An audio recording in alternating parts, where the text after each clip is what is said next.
राजस्थान के पूर्व उप मुख्यमंत्री सचिन पायलट कांग्रेस वर्किंग कमेटी के सदस्य बनने के बाद उनके समर्थकों में उत्साह था। कांग्रेस के राजनीतिक गलियारों में चर्चाएं थी कि उनका नेक्स्ट स्टेप क्या होगा। आज वो अपने विधानसभा क्षेत्र टोंक गए हैं और जगह जगह उनका स्वागत हुआ है।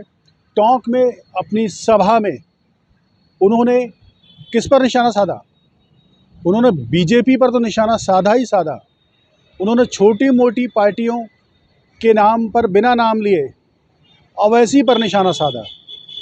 उन्होंने धर्म, मजहब, बिरादरी, हिंदू मुस्लिम के नाम पर वोट मांगने वाली छोटी मोटी पार्टियां चुनाव नज़दीक आते ही सक्रिय हो जाती हैं, लेकिन जनता उनको करारा जवाब देगी। अपने भाषण में ये सब बातें कही। उन्होंने बीजेपी पर साफ तौर पर निशाना साधा। सचिन पायलट की बदले हुए बयान को कई मायनों में देखा जा रहा है। एक तरफ उनके कांग्रेस वर्किंग कमेटी के सदस्य के तौर पर एक पावरफुल पोजीशन उनके समर्थक देख रहे हैं, तो वहीं कांग्रेस के वरिष्ठ नेता और कांग्रेस के गलियारों में ये चर्चा है कि मुख्यमंत्री अशोक गहलोत और सचिन पायलट के बीच जो बयानबाजी होती थी उनके समर्थकों के बीच और फिर उनके बीच, वो कहीं ना कहीं अब रुक गई है या विराम लग गया है। लेकिन क्या ये बात सही है?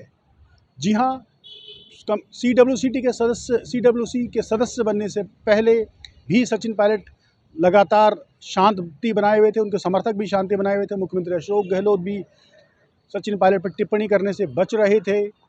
और जब सीडब्ल्यूसी के सदस्य सचिन बने हैं तो कई लोगों ने ये बात भी कही कि मुख्यमंत्री अशोक गहलोत को नहीं बनाया गया, जबकि सीडब्ल्यूसी के विशेष आमंत्रित सदस्य के तौर पर मुख्यमंत्री जिन जिन राज्यों में होते हैं उनमें किसी को नहीं बनाया गया है। इसलिए मुख्यमंत्री अशोक गहलोत भी सीडब्ल्यूसी के विशेष आमंत्रित सदस्य हो सकते हैं, होते ही हैं। ऐसा पहले का अनुभव रहा है, पहले के एक्सपीरियंस में। लेकिन सबसे बड़ा सवाल ये कि अब सचिन पायलट की भूमिका क्या होगी और क्या दोनों के बीच में मतभेद भुला दिए गए हैं या फिर ये कोई आने वाले तूफान से पहले की शांति है? जी हाँ, ये बड़ा सवाल है। इस वक्त कांग्रेस ने अपनी प्रक्रिया शुरू कर दी है। ब्लॉक स्तर पर कांग्रेस की 200 सीटों के आवेदक मांगने की जो प्रक्रिया है, जो आवेदक हैं वो प्रत्याशी वो अपने बायोडाटा जमा करा रहे हैं। उन बायोडाटा में साफ तौर पर वो अपने विधानसभा क्षेत्र की जानकारी दे रहे हैं, कैसे कांग्रेस जीतेगी वो जानकारी दे रहे हैं। उनके विरोधी कौन होंगे, कांग्रेस के खिलाफ जो चुनाव लड़ने वाले, उनकी भी जानकारी उनको देनी पड़ेगी। इसके अलावा उनके द्वारा पार्टी में किए गए कामकाज की समीक्षा उनको करनी पड़ेगी। और ये कांग्रेस ने स्पष्ट कर दिया है कि ब्लॉक माध्यम से ही जो नेता हैं, चाहे वो कितना ही बड़ा हो, ब्लॉक के ज़रिए ही अपना आवेदन पत्र देगा।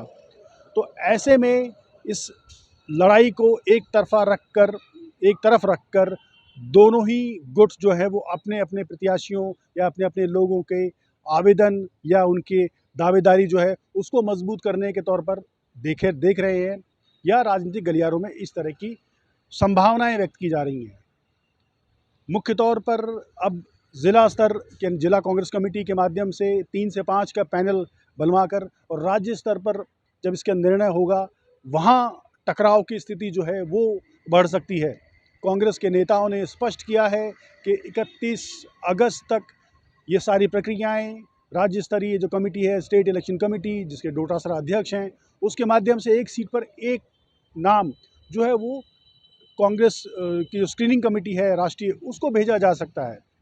अब देखने की बात होगी कि 31 अगस्त तक संभवतः दोनों ही गुट या जो भी कांग्रेस के नेता हैं वो अपने अपने समर्थकों के टिकट कंफर्म करने के लिए जो प्रक्रियाएं हैं, बीच की जो प्रक्रियाएं हैं, उनको पूरा कर लें।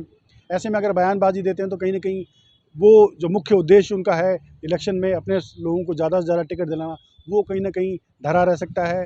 लेकिन बड़ा सवाल अब भी यही पूछा जा रहा है कि क्या इलेक्शन में दोनों नेता एक साथ मिलकर चुनाव लड़ेंगे, और ऐसा हुआ तो कांग्रेस के लिए फ़ायदे की बात हो सकती है, और अगर ऐसा नहीं हुआ तो कहीं ना कहीं कांग्रेस को भारी नुकसान उठाना पड़ सकता है। एक तरफ बीजेपी भी अपने चुनावी तैयारियों में लग चुकी है, तो दूसरी तरफ कांग्रेस सितंबर के प्रथम या दूसरे या सितंबर माह में अपनी पहली सूची जारी करने की बात कह चुकी है। अब देखने की बात ये होगी कि सचिन पायलट और मुख्यमंत्री अशोक गहलोत के बीच में तो विराम यानी बयानबाजी पर विराम लगा है, लेकिन क्या उनके समर्थक चुप बैठ पाएंगे? और ये बयानबाजी या मुख्यमंत्री अशोक गहलोत और सचिन पायलट के बीच में ये अदावत कहीं टिकट वितरण के अंतिम चरण में तो खुलकर सामने नहीं आएगी।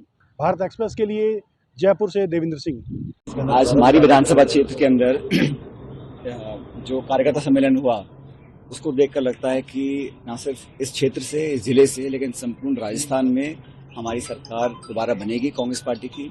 जो उत्साह लोगों में था, हर बूथ से, हर पंचायत से, हर वार्ड से हमारे कार्यकर्ता आए और पार्टी और सरकार की जो रीति नीति रही है उसमें लोगों की आस्था है। और भाजपा का शासन जो दिल्ली का है उससे लोग त्रस्त हैं। 9 साल का लगातार शासन देख चुके हैं और विशेष रूप से जो नौजवान हैं, जो गृहिणियां हैं, वो सब एक तरह से थक चुके हैं, बदलाव चाहते हैं दिल्ली में भी। लेकिन केंद्र की सरकार तब बदल सकती है जब हम इन 3-4 राज्यों में सरकार कांग्रेस की बनाएं, मध्य प्रदेश में, छत्तीसगढ़ में, राजस्थान में, तेलंगाना में। तो मुझे पूरा विश्वास है कि अच्छे बहुमत के साथ हम लोग सरकार बनाएंगे राजस्थान के अंदर। और पार्टी ने जो भाजपा को हराने का काम किया है हिमाचल प्रदेश में और कर्नाटक में, उससे कार्यकर्ताओं के बहुत उत्साह भी है। आज टोंक से आगाज मान लिया जाए, सचिन पायलट टोंक से चुनाव लड़ेंगे। देखिए, हमको तो पार्टी जो आदेश देती है, हम सब लोग, मैं अपनी बात नहीं कर रहा, सभी लोग जो पार्टी का निर्देश होता है, कहां से कौन चुनाव लड़ेगा, क्या चुनाव लड़ेगा, सबको हम लोग मानते हैं। हाँ, लेकिन मुझे अवसर मिला यहाँ से विधायक बनने का 4.25 साल पहले और पूरी ताकत से हम लोगों ने यहाँ पर विकास के काम किए। यहाँ के लोगों का बहुत प्रेम है और मैंने आज भाषण में ये कहा कि पिछली बार हम जीते थे यहाँ 50-52 हज़ार वोटों से कांग्रेस पार्टी, इस बार उससे ज्यादा वोटों से जीते हैं। ये हम सबकी कोशिश रहेगी।